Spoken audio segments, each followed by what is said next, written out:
Hola a todos, soy Álvaro Amigo, jefe de la Red Nacional de Vigilancia Volcánica de Cernagemín, que es el Servicio Nacional de Geología y Minería de Chile. Yo soy geólogo de profesión y tengo un doctorado en la Universidad de Bristol, en Inglaterra, en Ciencias de la Tierra. Y lo que les vengo a contar hoy es sobre el rol que cumple este Servicio Nacional a lo largo del país, a lo largo de Chile, en el sentido de la vigilancia y la evaluación de peligrosidad de los volcanes,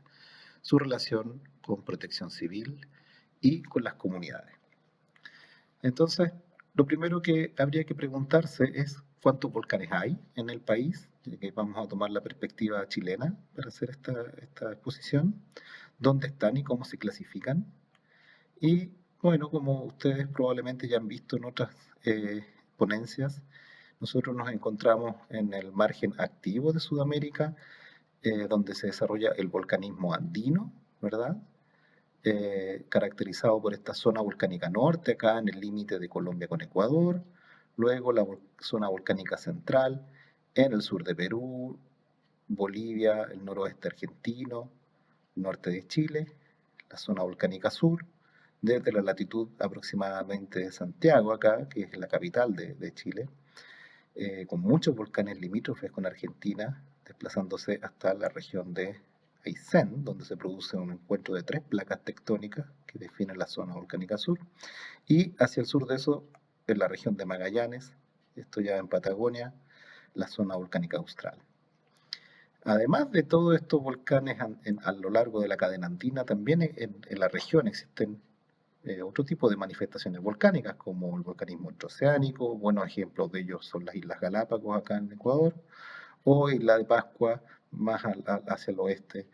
en el Pacífico. Y también hay alguna clase de volcanismo acá en la zona del territorio antártico,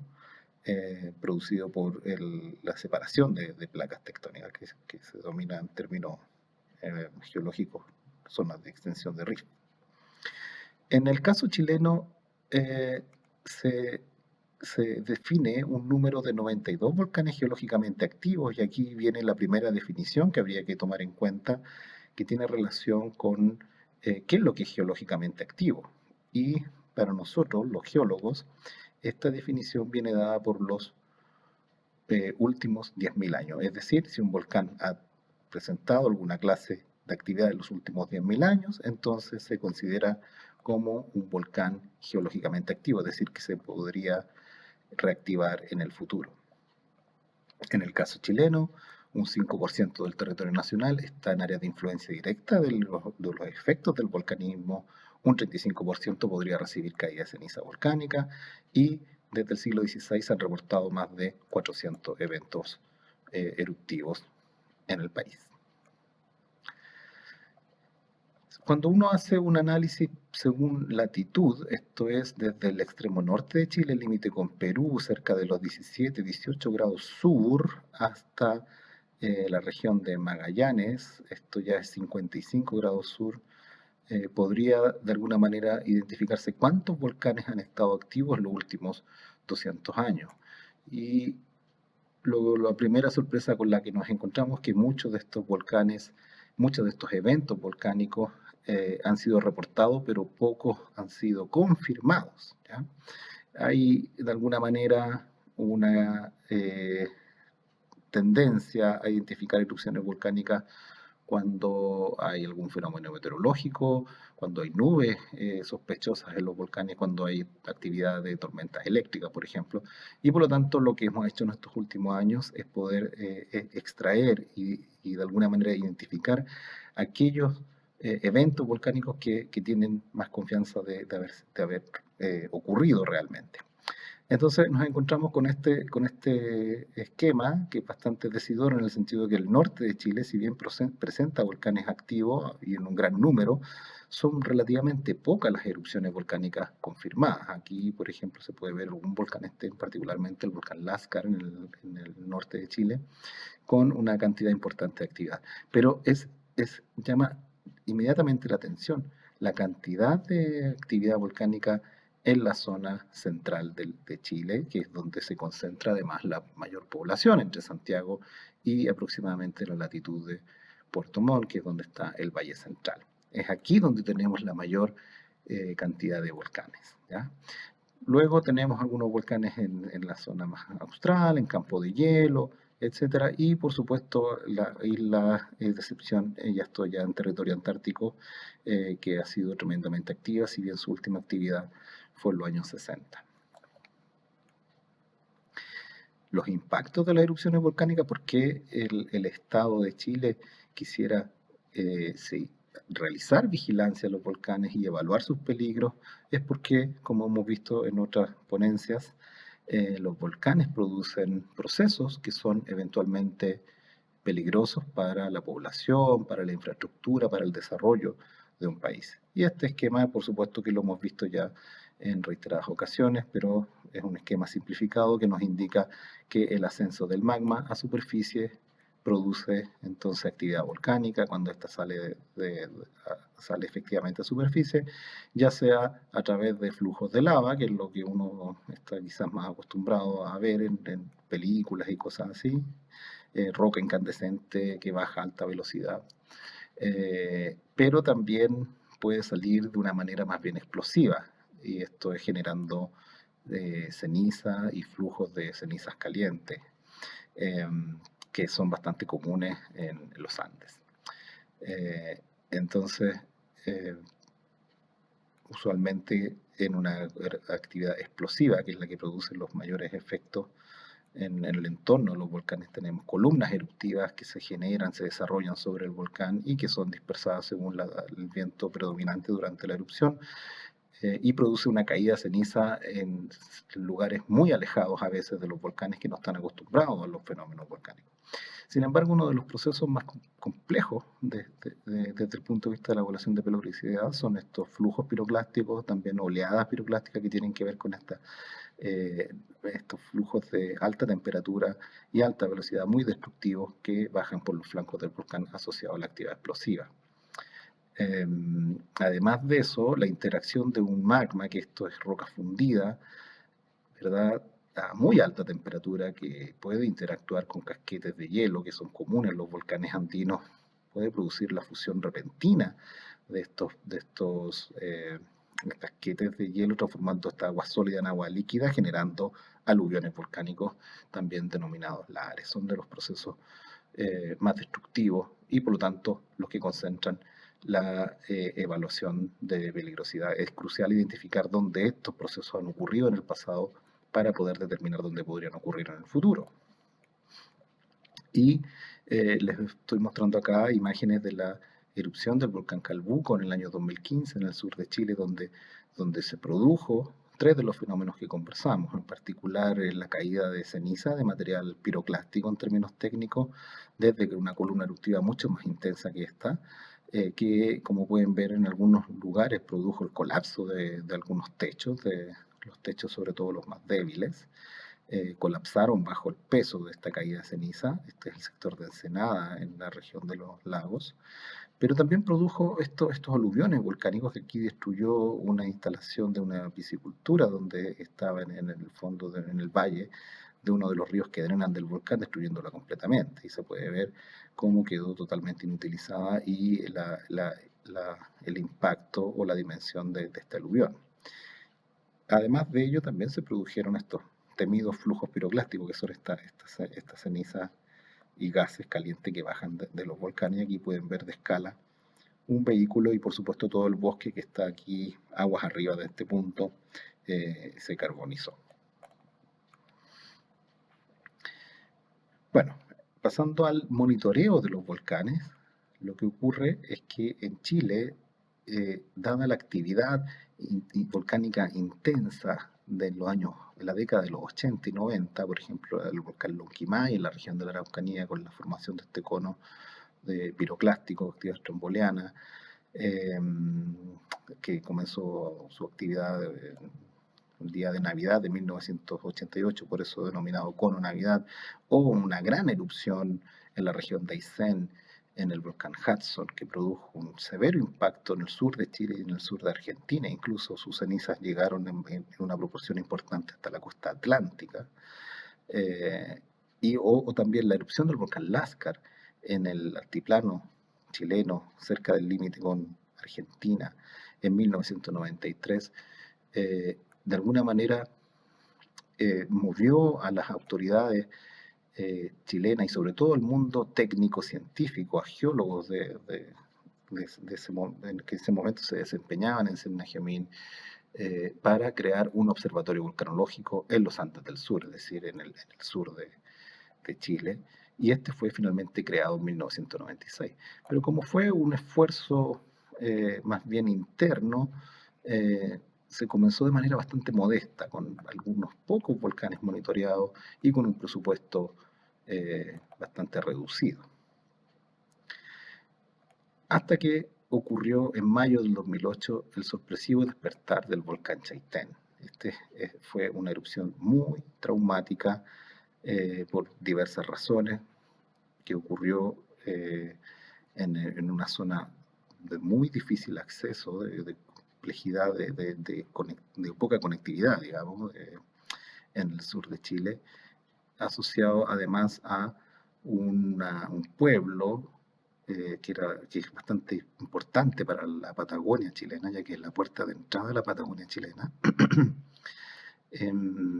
y un capital provincial en Palena, la provincia de Palena, donde la población de cerca de 3.000, 4.000 personas que vivieron en este pueblo no tenían real conciencia que estaban habitando cerca de un volcán eh, tan explosivo o de posibilidad de tal impacto como era el volcán Chaitén. Además, antes de la erupción misma hubo muchas señales que algo estaba ocurriendo, pero el motivo de que no, debido a que no había una red de vigilancia, instrumentos en la zona, las autoridades, los organismos técnicos, ni las autoridades político-administrativas podían entregar un diagnóstico de lo que estaba ocurriendo y por lo tanto tomar acciones al respecto. El observatorio volcanológico, si bien se había creado más de una década atrás, concentraba su acción más bien en las regiones de Araucanía y los lagos, esto mucho más al norte de lo que estaba el volcán Chaitén, y por lo tanto no había ninguna posibilidad de un registro científico de lo que estaba ocurriendo. Y por lo tanto la erupción fue sorpresiva. Se esperaba, de hecho, que el volcán vecino, el Michimahuida, fuera el que estaba haciendo erupción cuando comenzó a ser el volcán Chaitén. Y luego se pudo tener conciencia de que era este el volcán el que estaba haciendo erupción, y la conexión desde este volcán hacia el pueblo era a través de un solo valle, y por lo tanto era cosa de horas o días que este pueblo podía ser destruido porque estaba en una posición extremadamente vulnerable. Y por lo tanto se decidió una evacuación total del pueblo, que fue bastante traumática, porque como les decía, aquí hay una escasez de conectividad en la zona. Esto fue en mayo, en otoño. eh, entonces fue bastante compleja la evacuación, pero se logró finalmente. Y algunos días después pocos días después que la gente fue totalmente evacuada, el pueblo fue inundado y en algunos lugares destruido por estos flujos de ceniza en los ríos, lares esencialmente aluviones volcánicos que inundaron el pueblo y que destruyeron, como les decía, una parte, pero lo inundó completamente. Bueno, eso causó eh, un trastorno, fue un impacto tan grande a nivel país que se decidió tomar una decisión para crear una red para vigilar los volcanes y evaluar su peligrosidad. Y esa decisión se tomó en el primer gobierno de la presidenta Michelle Bachelet, donde aquí el Servicio Geológico de Estados Unidos fue crucial en el apoyo a la crisis. Aquí tenemos algunos destacados personajes del USGS que han trabajado a lo largo del mundo, particularmente este señor de ahí, el señor John Pallister, que era el que dirigía VIDAP, que es un organismo dentro del USGS que presta asistencia a países en el mundo que tienen que se enfrentan a la dinámica volcánica y usualmente hay pocos recursos o poco conocimiento de sus volcanes. Ellos son un grupo de bastante apoyo. Y luego el siguiente presidente, a Michelle Bachelet, que es Sebastián Piñera, decidió ampliar y fortalecer el OBDAS bajo su gobierno y este observatorio se transformó entonces en un observatorio ya nacional y además se ubicó, se construyó en un edificio que se acondicionó para ello. Es decir, el mundo político en Chile tomó una decisión de Estado de vigilar sus volcanes y evaluar su peligrosidad. Ahora entrando un poco más en detalle en lo que tiene relación con la vigilancia volcánica, cómo se realiza la vigilancia volcánica, cabe destacar que los volcanes, a diferencia de los terremotos, por ejemplo, entregan ciertas señales de su actividad. Es decir, una erupción volcánica es el traspaso de masa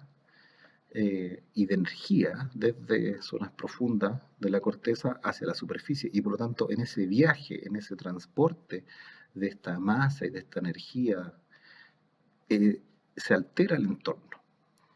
y esa alteración del entorno produce ciertos fenómenos como por ejemplo deformación de su superficie, vibración de la Tierra,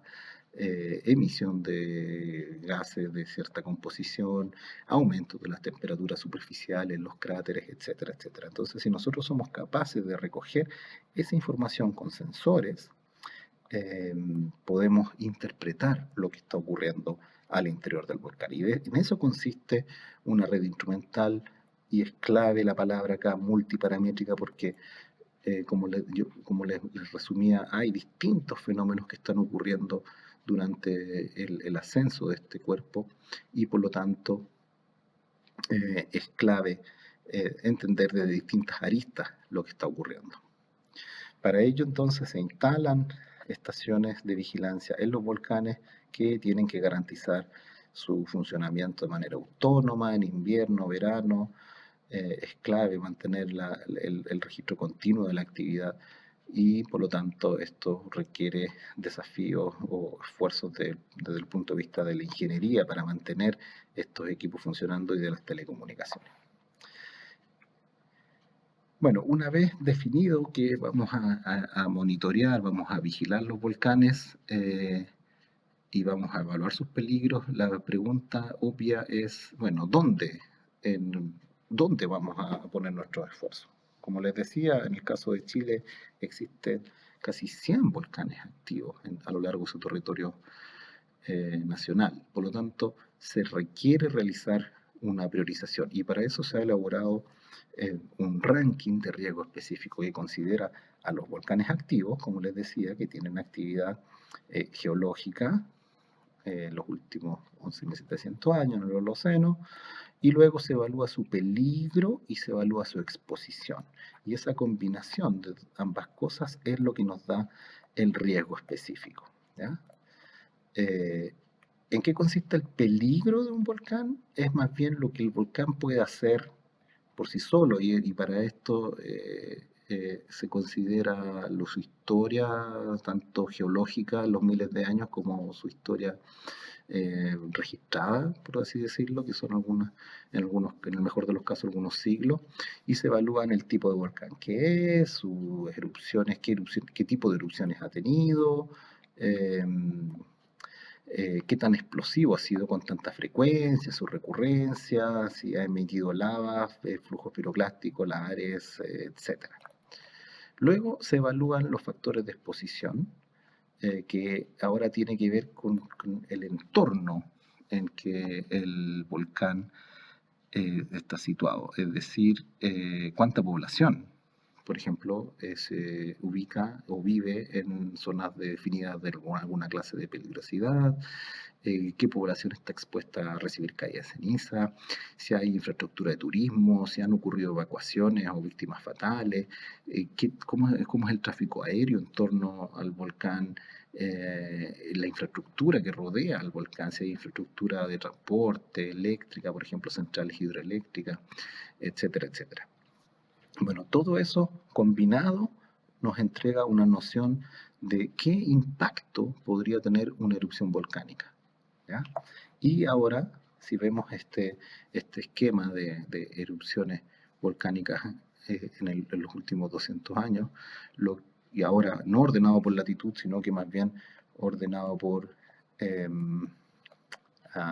orden del ranking, vemos que se concentran los volcanes más activos, son los que están más en los primeros lugares del ranking, ¿ya? Sin embargo, igual aparecen algunos volcanes activos fuera de las primeras posiciones del ranking, lo cual implica que una erupción de estos no causaría un mayor impacto en la zona circundante. Por ejemplo, destaca el volcán Lautaro. Este es un volcán que se encuentra en el límite de la región de Magallanes con la región de Aysén, muy cerca del límite, en Campo Hielo Sur, y a pesar de tener una serie de erupciones, algunas confirmadas, otras reportadas, un impacto de este volcán, al menos en lo que se evalúa, que es la vulnerabilidad humana, no tendría un impacto tan notable como otros volcanes. Pero esencialmente lo que ocurre con este estudio, con este análisis que se desarrolló en el observatorio, es que nos permite priorizar, nos permite orientar los recursos, nos permite decidir dónde reforzar nuestras redes de monitoreo y dónde realizar el análisis de evaluación de peligrosidad. Una vez establecida la red de vigilancia volcánica propiamente tal, se debe decidir cómo comunicar esto a las autoridades. Y en este caso, nosotros hemos optado por un sistema de alertas volcánicas, que es un semáforo de 4 colores, esencialmente, que va desde verde, cuando el volcán se encuentra en su estado habitual, amarilla, cuando comienza a mostrar ciertos signos de reactivación, pero se nos comienza a aparecer la posibilidad real de una erupción cuando pasamos una erupción mayor, ¿ya? Una erupción de alto impacto, digamos, cuando pasamos a naranja, y por supuesto ya roja significa que una erupción es inminente o bien ya ha comenzado. Y este sistema de alerta es el que nosotros manifestamos y entregamos de manera oportuna a las autoridades regionales, pero sobre todo a la Oficina Nacional de Emergencia en Chile, que es el órgano a cargo de la protección civil. Aquí tomé este diagrama del Servicio Geológico de Estados Unidos, está en inglés, pero creo que es bastante claro en el sentido de que es un diagrama genérico y muestra cómo cambia la intensidad de los parámetros de monitoreo que está acá en el eje vertical, es decir, un parámetro de monitoreo cualquiera, puede ser sismicidad, deformación, actividad explosiva, por ejemplo, en el cráter, versus el tiempo, ¿ya? Versus el tiempo. Entonces, estamos en una situación en que comienza a acelerarse, a incrementarse con una alta pendiente, como pueden ver acá, los parámetros de monitoreo, y se llega a este horizonte que es una ventana de decisión. Esta es una ventana de decisión. Y aquí donde los observatorios volcanológicos deben tomar decisiones de cambios de alerta e informarlas a la autoridad y tomar decisiones. Pero es un diagrama muy enriquecedor porque de alguna manera muestra que si bien la decisión se toma acá al inicio de esta reactivación volcánica, el futuro, lo que podría ocurrir en el futuro con respecto a la dinámica volcánica es bastante incierto. En algunos casos puede ocurrir una erupción relativamente rápido después de esa ventana de decisión. En algunos casos esto puede que el volcán vuelva a sus niveles base y no produzca ninguna clase de manifestación superficial, o puede mantenerse en el tiempo con un destino futuro de erupción o volviendo a su estado base. Esto es bastante típico y hay muchos ejemplos de cómo se comportan los volcanes en el mundo, y esencialmente los volcanes siguen una dinámica muy difícil de predecir, y eso tiene que ver con, con una no linealidad de los procesos físicos y termodinámicos que están ocurriendo al interior del volcán, que hace muy difícil predecir su comportamiento futuro. Es decir, que pequeñas perturbaciones o interacciones pueden terminar en una perturbación mayor, y por lo tanto acelerar un proceso, y en otros casos eh, no acelerarlo, sino que más bien disminuirlo. ¿Ya? Entonces, es es un desafío muy grande que se encuentra sometido los profesionales del Observatorio Volcanológico para poder establecer las alertas, considerando que va a ser muy difícil proyectar lo que puede ocurrir en el futuro. Acá hay un resumen de las alertas volcánicas, no está actualizado al año, pero no ha cambiado demasiado. Y similarmente, como mostrábamos para el caso de las erupciones del último siglo, en el norte de Chile hay algún par de volcanes, Guayatiri y Láscar, que han presentado algunos cambios de alerta, desde verde a amarilla esencialmente, pero el grueso de la actividad y de las alertas, incluso con varias alertas rojas, está concentrada al sur de Santiago, hasta la latitud aproximadamente de Puerto Montt. Bueno, un poco más al sur de Puerto Montt, considerando Chaitén en el año 2008. Es aquí donde hemos tenido una mayor cantidad de actividad, y luego en la zona sur tenemos actividad relativamente importante en el volcán Hudson, y la región de Magallanes aún no cuenta con volcanes monitoreados, y esperamos en algún futuro poder monitorear al menos un par de ellos.